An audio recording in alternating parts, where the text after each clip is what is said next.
안녕하세요. 오늘의 경제브리핑 시작합니다. 도심 한복판의 우뚝 솟은 수십 층짜리 화려한 호텔 건물을 올려다보신 적이 있으실 겁니다.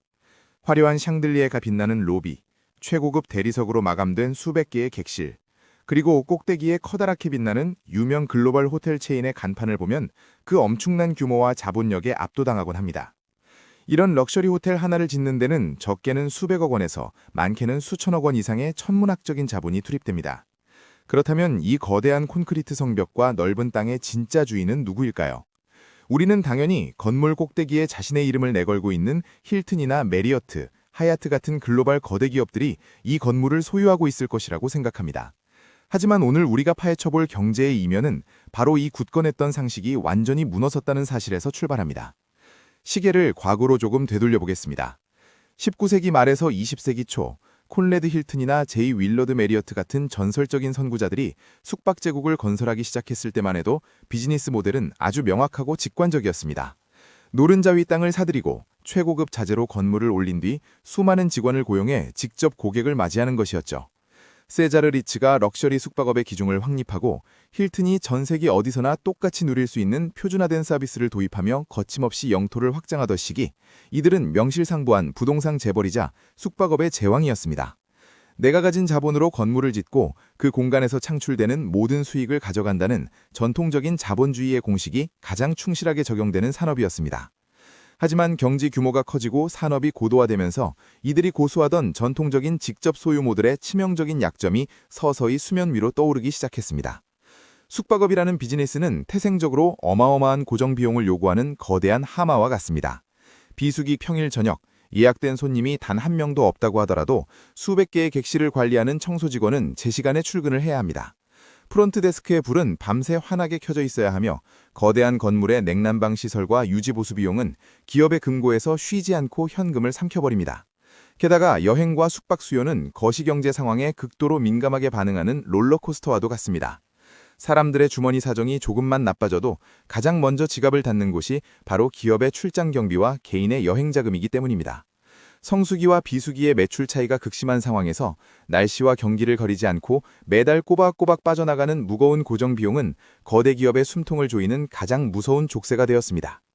엎친 데 덮친 격으로 2000년대에 접어들면서 글로벌 숙박 산업은 완전히 새로운 차원의 거대한 위협에 직면하게 됩니다. 바로 익스피디아나 부킹닷컴 같은 온라인 여행사 플랫폼들의 화려한 등장이었습니다. 과거에는 여행객들이 직접 여행사에 전화를 걸거나 자신이 선호하는 특정 브랜드를 믿고 찾아갔지만 이제는 침대에 누워 스마트폰 화면 몇 번만 터치하면 수십, 수백 개 숙소의 가격을 1원 단위까지 냉정하게 비교할 수 있는 시대가 열린 것입니다. 기술의 발전으로 고객의 편의성은 극대화되었지만 거대 자본을 들여 뼈대를 세운 숙박기업들의 입장은 처참해졌습니다.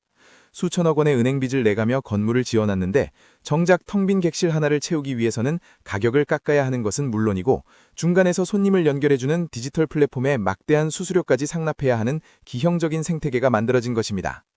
부동산을 유지하는 데 드는 천문학적인 이자 비용과 수리비, 그리고 멈출 줄 모르고 치솟는 플랫폼의 중개 수수료 사이에 샌드위치 신세가 된 글로벌 기업들의 이익률은 바닥을 향해 곤두박질치기 시작했습니다.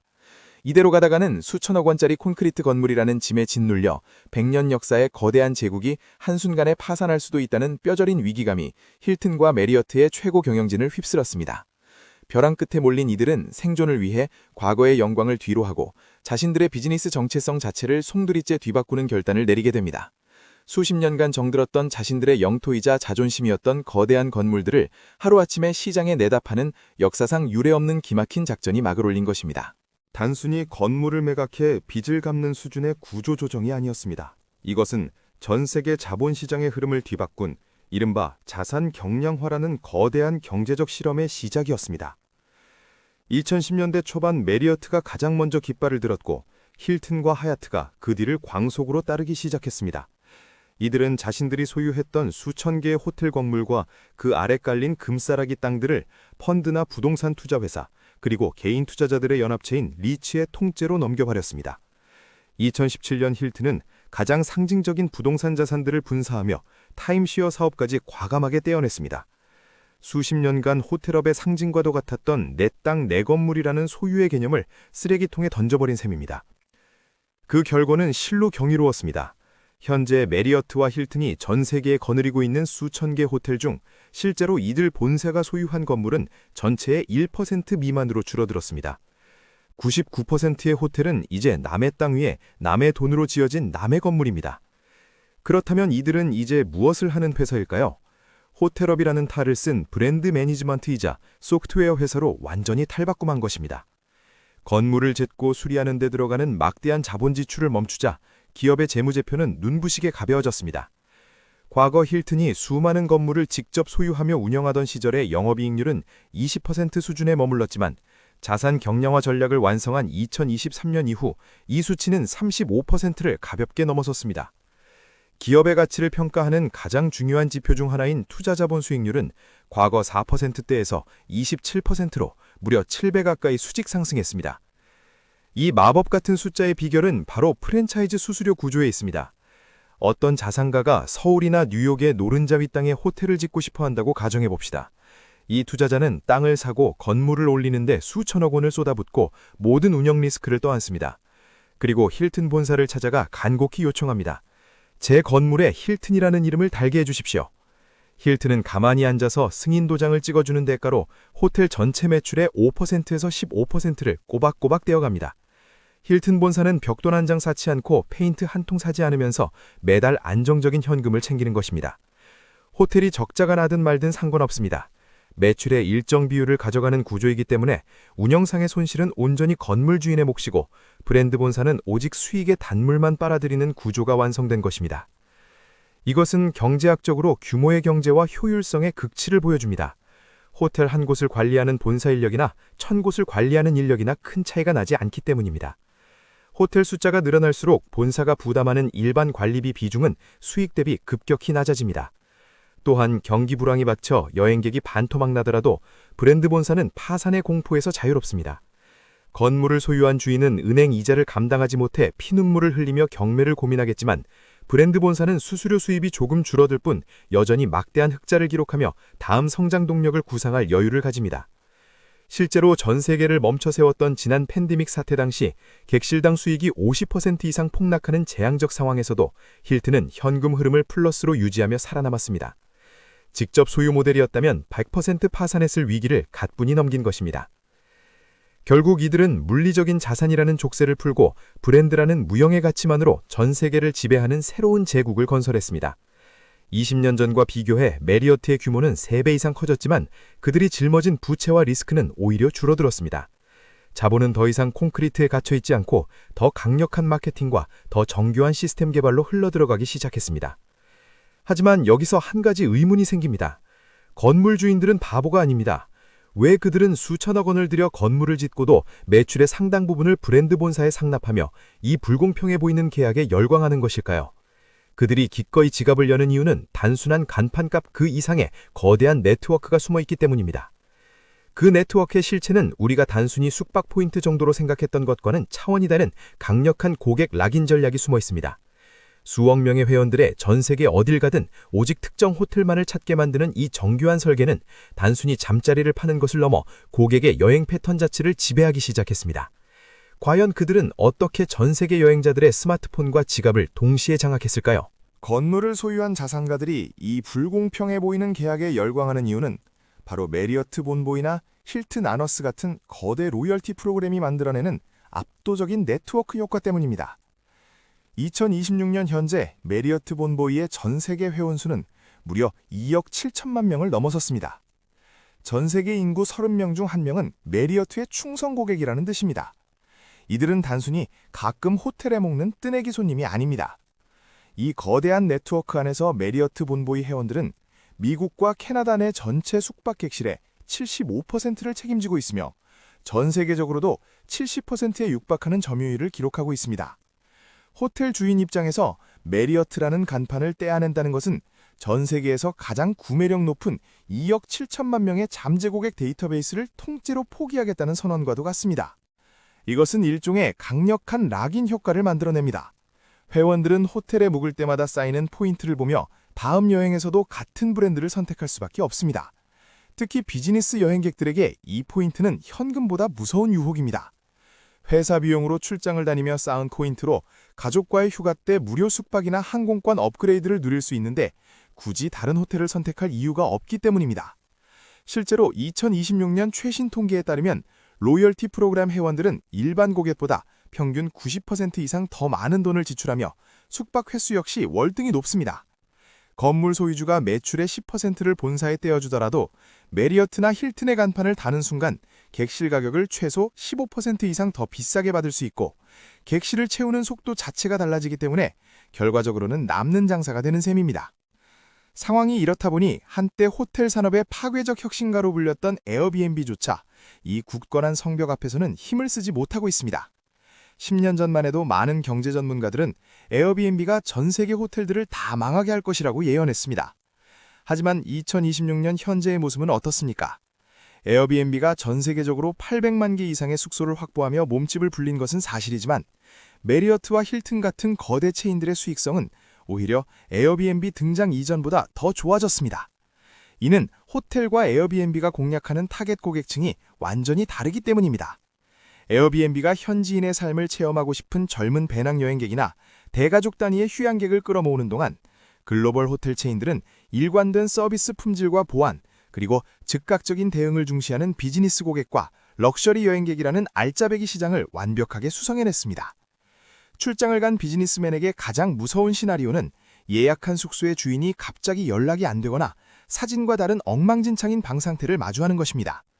24시간 프론트 데스크가 운영되고 언제든 룸 서비스를 시킬 수 있으며 전 세계 어디를 가도 약속된 수준의 청결도가 보장되는 호텔의 시스템은 에어비앤비가 결코 흉내낼 수 없는 신뢰의 영역입니다. 게다가 최근에는 호텔 체인들도 반격에 나섰습니다. 메리어트는 홈스 앤 빌라스라는 서비스를 통해 에어비앤비 스타일의 독채 숙소를 메리어트의 관리 시스템과 로열티 프로그램 안에서 제공하기 시작했습니다. 에어비앤비의 장점인 공간의 독특함을 가져오면서도 호텔의 최대 강점인 신뢰와 포인트를 결합한 것입니다. 결국 파괴적 혁신의 주인공이 될 줄 알았건 에어비앤비는 호텔 시장의 파이를 뺏어오기보다는 기존의 호텔을 이용하지 않던 새로운 숙박 수요를 창출해내며 호텔과 공존하는 생태계를 형성하게 되었습니다. 이제 글로벌 호텔 체인들은 단순한 숙박업자를 넘어 거대한 데이터를 주무르는 테크 기업으로 진화하고 있습니다.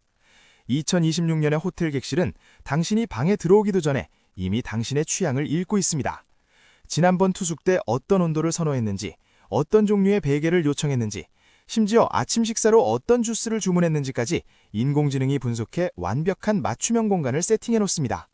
이런 초개인화된 경험은 고객들로 하여금 내가 존중받고 있다는 강력한 정서적 유대감을 느끼게 하며 이는 곧 대체 불가능한 브랜드 충성도로 이어집니다. 물리적인 건물은 남에게 맡기고 오직 고객의 마음을 사로잡는 보이지 않는 시스템에 집중한 결과입니다. 하지만 이렇게 승승장구하는 호텔 제국들에게도 결코 무시할 수 없는 거대한 리스크가 존재합니다. 모든 것을 남의 자본과 남의 인력에 의존하는 자산 경량화 모델은 양날의 검과 같기 때문입니다. 만약 프랜차이즈로 운영되는 개별 호텔의 서비스 품질이 단 한 곳이라도 무너진다면 그 독화살은 순식간에 브랜드 전체의 심장을 향해 갑니다. 이들은 과연 이 보이지 않는 위험을 어떻게 통제하며 다가올 미래의 불확실성에 대비하고 있을까요? 자산 경량화라는 화려한 마법 뒤에 숨겨진 가장 큰 숙제는 바로 브랜드 가치의 균질성입니다. 99%의 호텔이 남의 소유이고 운영 주체도 제각각인 상황에서 고객이 전 세계 어디를 가든 똑같은 만족감을 느끼게 하는 것은 실로 불가능에 가까운 도전처럼 보입니다. 하지만 글로벌 체인들은 이를 철저한 표준화와 매정한 품질 관리로 해결하고 있습니다. 2026년 현재 이들은 정기적으로 암행어사를 파견해 수백 가지의 체크리스트를 점검하며 기준에 미달하는 호텔은 가차없이 프랜차이즈 계약을 해지해버립니다. 브랜드라는 이름표 하나가 수천억 원의 건물 가치를 결정짓는 시대에 본사의 권한은 그 어느 때보다 막강해졌습니다. 건물을 소유하지 않았기에 오히려 더 객관적이고 냉정하게 품질을 통제할 수 있는 역설적인 권력이 생겨난 것입니다.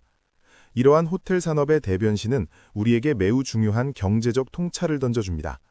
과거의 부가 눈에 보이는 물리적 자본, 즉 땅과 건물에서 나왔다면 이제는 눈에 보이지 않는 무형자산인 브랜드와 데이터, 그리고 네트워크에서 창출된다는 사실입니다. 힐튼과 메리어트는 무거운 콘크리트 덩어리를 과감히 버리고 가벼운 소프트웨어를 선택함으로써 경기 불황이라는 파도를 가뿐히 넘어서는 탄력성을 확보했습니다. 이는 비단 숙박업뿐만 아니라 제조, 유통, 외식업 등 모든 산업 분야에서 벌어지고 있는 가치 사슬의 재구성입니다. 내가 모든 것을 직접 소유하고 통제해야 한다는 고정관념에서 벗어나 내가 가장 잘하는 핵심 역량에만 집중하고 나머지는 외부의 자본과 전문가에게 맡기는 지능적인 분업이 현대 비즈니스의 승리 공식이 되었습니다. 미래의 호텔은 이제 잠만 자는 공간을 넘어 하나의 거대한 라이프스타일 플랫폼으로 진화할 전망입니다. 이미 주요 체인들은 로비를 공유 오피스로 개방해 디지털 노마드들을 불러 모으고 지역 주민들을 위한 문화 공간으로 탈바꿈시키며 객실 수익 외에 새로운 부가가치를 창출하고 있습니다. 인공지능과 로봇 기술의 발달은 프런트 데스크의 줄을 없애고 고객이 방에 들어서기도 전에 모든 취향을 맞춤 설정하는 초개인화 시대를 앞당기고 있습니다. 또한 갈수록 엄격해지는 탄소 중립 규제와 환경에 민감한 젊은 세대의 요구에 맞춰 제로 웨이스트 운영과 에너지 효율 극대화는 이제 선택이 아닌 생존을 위한 필수 전략으로 자리 잡았습니다. 100년 전의 호텔이 화려한 외관으로 승부했다면 미래의 호텔은 얼마나 지구에 무해하며 고객의 시간을 가치 있게 만드느냐로 평가받게 될 것입니다.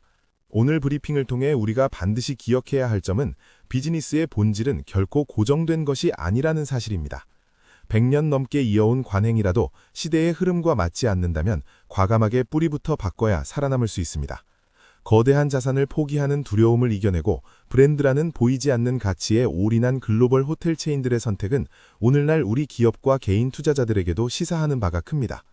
여러분은 물리적인 소유와 무형의 가치 중 무엇이 더 지속 가능한 경쟁력이라고 생각하십니까? 오늘 준비한 소식은 여기까지입니다. 여러분은 여행을 갈 때 호텔 브랜드를 보고 결정하시나요? 아니면 에어비앤비 같은 독특한 공간을 선호하시나요? 호텔 포인트에 얽매여 특정 브랜드만 고집해본 경험이 있다면 댓글로 자유롭게 의견 나눠주시기 바랍니다. 여러분의 소중한 의견이 더 깊이 있는 브리핑을 만드는 밑거름이 됩니다. 오늘 내용이 유익하셨다면 구독과 좋아요 그리고 알림 설정까지 꼭 부탁드립니다. 여러분의 작은 관심이 경제의 이면을 날카롭게 파헤치는 큰 힘이 됩니다. 끝까지 시청해주셔서 감사합니다. 오늘의 경제 브리핑 마칩니다.